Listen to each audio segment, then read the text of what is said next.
Merhabalar arkadaşlar. Yine gazeteci yazar Adem Yavuz Arslan'la beraberiz. Bu sefer çok ilginç bir konuyu konuşacağız. Ben direkt konuya girmek istiyorum. Adem Yavuz Arslan bugünlerde Sabah gazetesinin başlattığı bir tartışma üzerine Marmaris'te Erdoğan'a düzenlenmesi planlanan veya düzenlendiği iddia edilen suikast girişiminden hareketle darbe dosyasının kapağını tekrar kaldırmış oldu. Adem Bey, yani konuyu takip etmeyen insanların çoğusu bilmiyor. Yani çoğusuna göre Erdoğan o gece kıl payıyla bir darbe girişiminden kurtuldu. İşte hatta melekler onu korudu. Uçağı aynı Evet, birisinin yani dediği Sevr Sevr mağarası mağazasındaki. kıyasmalarına Evet. benzetildi. E, Bunun haricinde yeni bir gelişme oldu. Yani siz bu mevzuya niye girdiniz? Tekrar neden bu Marmaris suikast davasına bakma ihtiyacı Hı hı. hissettiniz? Yani Şimdi umarım herkes zaten okumuştur yazıyı.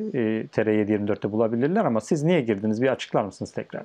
yani önce şunu söyleyeyim, herkes TR724'ten okuyamıyor maalesef. Çünkü TR724'te Türkiye'de yasaklı. Yani hani neden girdiğim sorusunun kısmına buradan başlayayım. Hani Türkiye'de yaşanan o talihsiz 15 Temmuz darbe girişimi Türkiye tarihindeki en kritik olaylardan bir tanesi ve biz gazetecilere düşen, eli kalem tutan herkese düşen, akademisyenlere düşen bu olayı aydınlatmak. Çünkü ortada 250 kişinin öldüğü, binlerce kişinin yaralandığı ve en önemlisi Türkiye'de rejimin değiştiği bir tarih var. Ve bu tarihin üzerine Türkiye Cumhuriyeti'nin tarihinde gördüğü en büyük zulümler yapılıyor. İnsanlara zulmediliyor, hukuk askıya alındı, anayasa işlemiyor. Fiilen aslına bakılırsa Erdoğan darbe sonrasında darbe yapmış oldu ve biz o gece ne yaşandığını hala bilmiyoruz.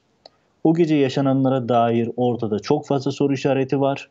Yani hatta şöyle bir mizahi bir şey söyleyeyim. Darbeye katılan toplam asker sayısı askeri okul öğrencileri dahil olmak üzere 8500 civarında. Ben 8600 tane soru sıralayabilirim size 15 Temmuz'a dair. Cevapsız sorular.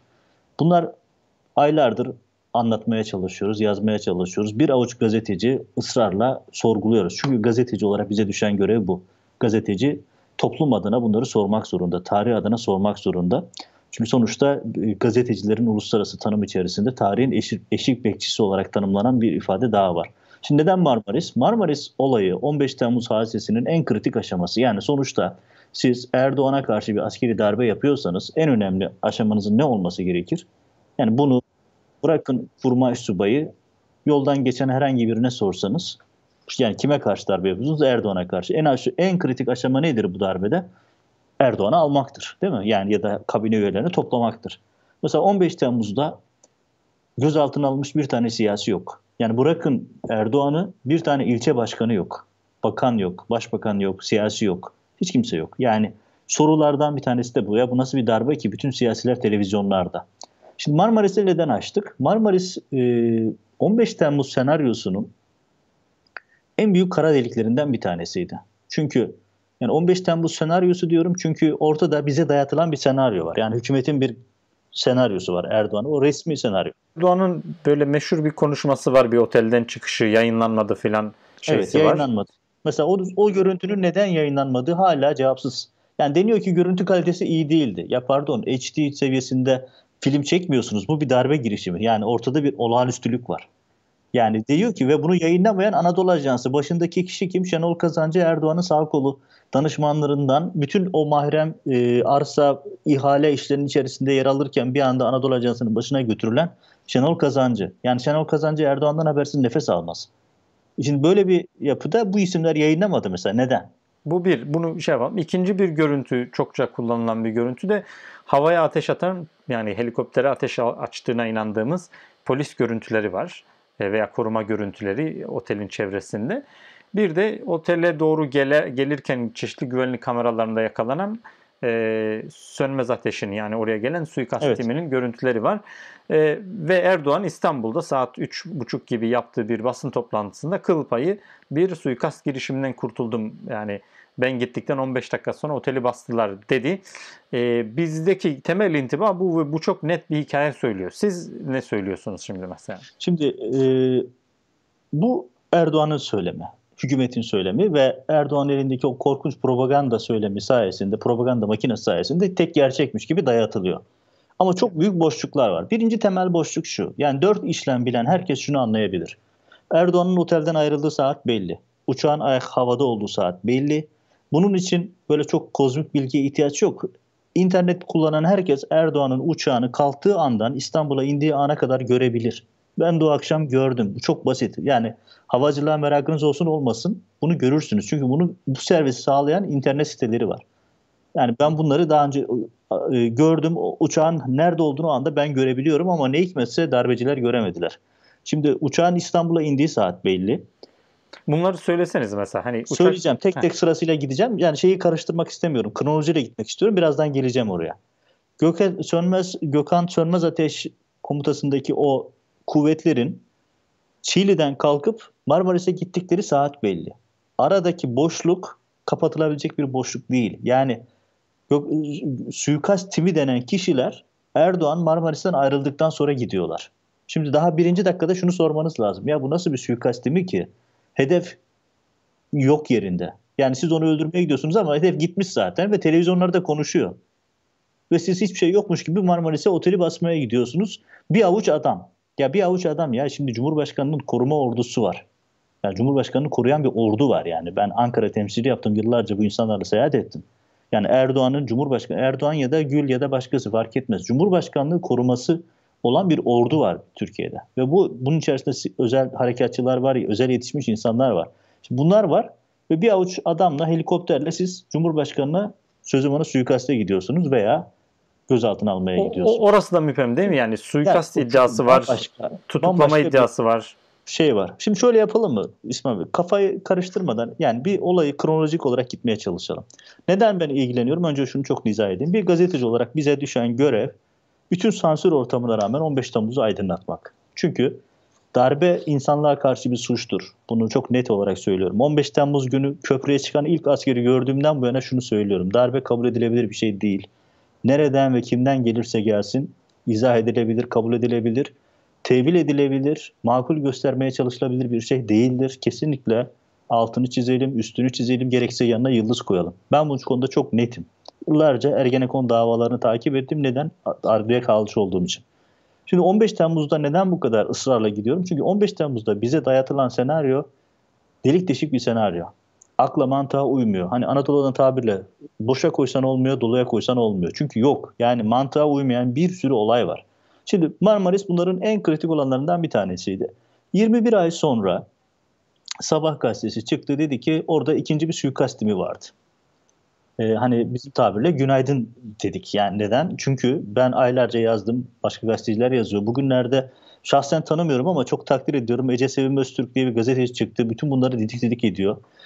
Türkiye'de olmanın avantajını ve serbest olmanın avantajıyla yapıyor. Maalesef biz uzaktayız ve dava dosyalarına rahat ulaşamıyoruz. O çok önemli şeyler yapıyor. Bütün bu ilişkileri ekrana getirmeye, o da sosyal medyadan aktarmaya çalışıyor. Yani arkadaş kim bilmiyorum ama çok takdir ettiğimi ifade etmem lazım. Şimdi 21 ay sonra hükümet Sabah gazetesi ve Sabah gazetesinde tamamen kendisine servis edilen dosyaları haberleştirmesiyle bildiğimiz, daha doğrusu haberleştiremeyecek kadar zayıf olduğu için haberler yazılarak veriliyor. Abdurrahman diye bir arkadaş var. Kendisi özel istihbarat birimi diye bir ekibin başında. Şimdi tabii sorun şurada. 21 ay sonra bu haber nereden çıktı? İddiaya göre o gece Erdoğan'a suikast için gelen gizli bir suikast timi varmış. 3 helikopterle gelmişler. Bunlar Erdoğan'ı yakalayamayınca ayrılmışlar ama hiçbir şekilde helikopter izlerine ulaşılamamış. Telsiz tarafından ulaşılamamış. Hiçbir şekilde bunlara dair iz yok ve yargının yani bırakın cemaatçi bir yargı olmayı onların iddiasına bu da tamamen subjektif ayrı bir tartışma konusu. Yani yargıda tarihi tasfiyeleri yapmış, emniyette tasfiyeleri yapmış, askerde tasfiyeleri yapmış. Adeta yani herhangi bir cemaat kurumuna selam veren birisinin canını okumuş Türkiye'de yaşandı bunlar. Nasıl oluyorsa birileri yani kimse o birileri bu 3 helikopterle gelen suikast timine dair bütün izleri kapatmış. Hiç kimse bunları bulamamış. İddia bu yönde. Yani, yani şimdi böyle absürt bir senaryo insanın aklına hakarettir. Hükümetin dayattığı 15 Temmuz senaryosu herkesin, aklı başında herkesin aklına hakarettir. Yani Çünkü Sabah'ın iddiasına göre e, Sönmez Ateş'ten önce gelen başka bir gizli hiçbir şekilde telsiz konuşmaları ve helikopter rotaları hiçbir şeyine ulaşılamayan bir suikast timi daha mı var? Bir, Daha bir önce gelen. gizli bir yapı güya bunların hepsinin izini kapatmış. İyi de gizli yapı Ve bunlar emniyet, yargıda hiç... ve bunlar bütün şeylerini de gizleyebiliyorlar. Yani bütün bunu Evet. yapıyorlar, başarısızlığa uğraşıyorlar.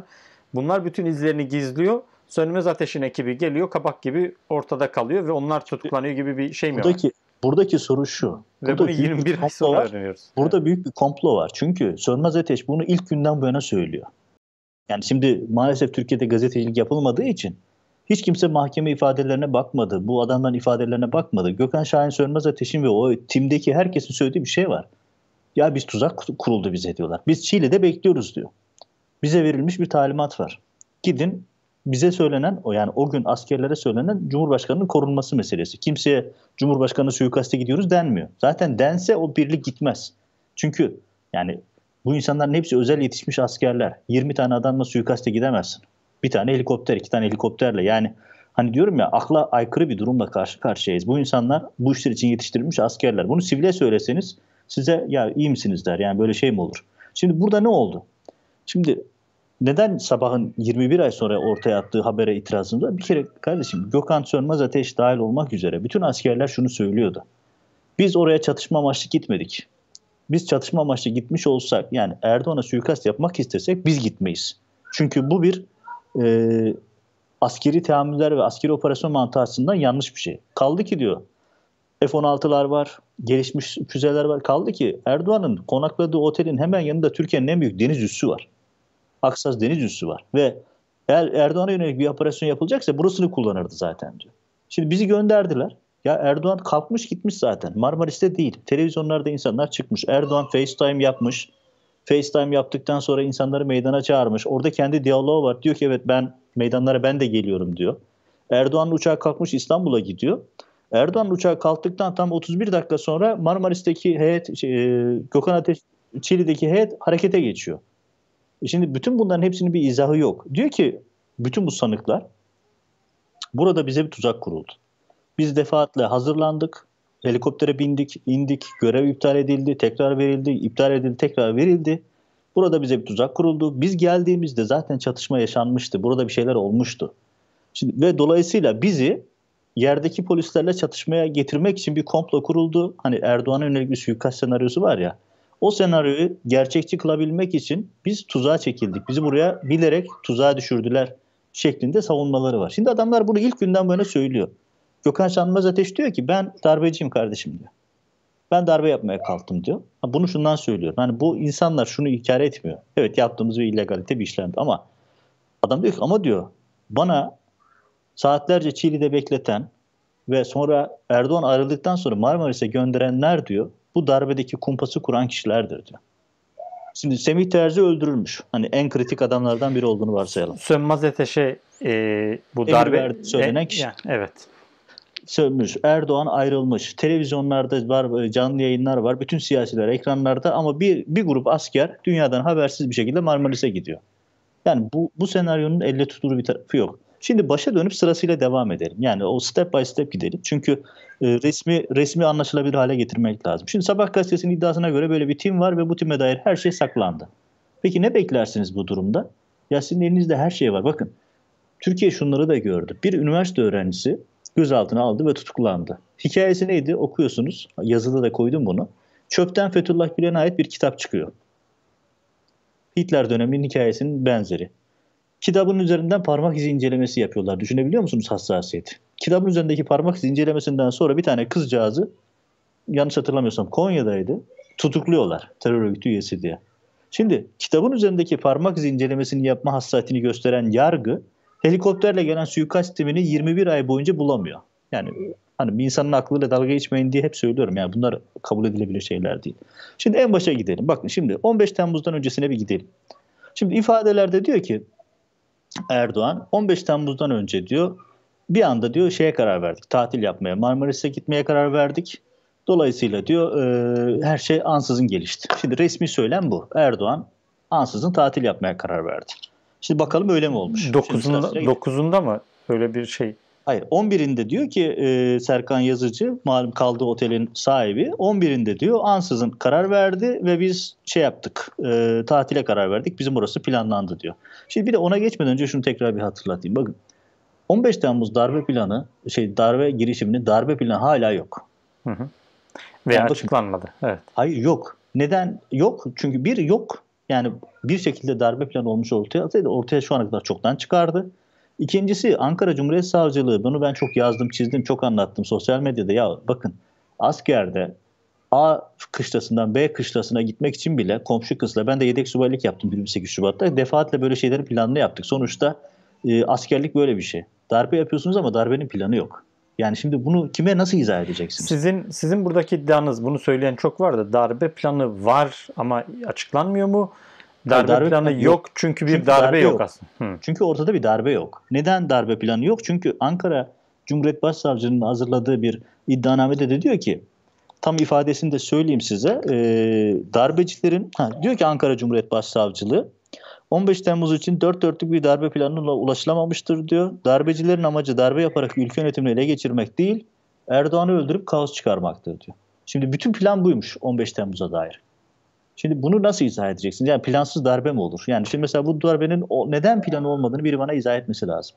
Plan yok. Bulunamadı ve savcı da diyor ki yok zaten diyor. Aramayın diyor. Bir manada savcının iddiasına göre aslında bir darbe planı yok derken, siz aslında savcının söylediği şey, savcıya göre ortada bir darbe planı yok. Belki bir kaos planı var. Bir suikast planı var. Savcı, yani dediğim gibi, hani aklı başında insanlar şunu soruyor. Ya kardeşim, bu darbenin planı nerede?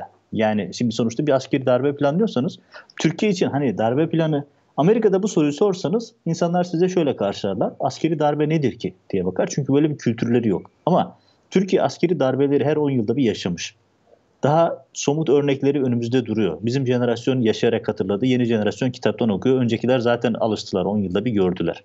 Ya balyoz darbe planını açın, bakın darbe planı nedir? 12 Eylül darbe planı internette var. 12 Eylül darbe planı mesela çok basit. İnternete girin, bakın bayrak hareket planının detaylarının hepsini görürsünüz. Yani bir darbe nedir? Örneklerini görürsünüz orada. Şimdi gelelim buraya. Evet, Burada darbe planında yok. O gece açık olacak ve yarının gerekli ekmeğini üretecek fırınlar bile bellidir. Hani biraz Yani mesela bayrak hareket planı, 12 kopya hazırlanıyor. Elden muhataplarına götürülüyor. Her şeyin detayı var. Bakın balyoz darbe planında kimlerin nerede toplanacağından, hangi bölgelerde insanların nasıl yaşayacağına, fırınların nasıl açık olacağından, lokantalara kadar her şey var. Yani darbe planı böyle bir şeydir. Siz darbe yapıyorsunuz. Ciddi bir işten bahsediyoruz. 15 Temmuz'un darbe planı yok. Bu da tuhaflıklardan, maddelerden bir tanesi. Yani darbe planı olmayan, darbenin hiçbir ayağı yerine gelmeyen. Yani düşünebiliyor musunuz? Darbe planlıyorsunuz. Başkentteki havalimanında bir tane asker yok. Havalimanı çalışıyor. Yani ben bunu diyorum ya, hani darbeye katılan asker sayısı 8500 küsür. Ben size 8600 tane soru sorabilirim bu şekilde 15 Temmuz'un tuhaflıklarına dair. Şimdi devam edelim. Darbe planı yok ve Marmaris'te darbe planı olmadığı için Marmaris'te zaten tuhaf bir hale geliyor. Çünkü planlamışsanız bunun olması gerekir.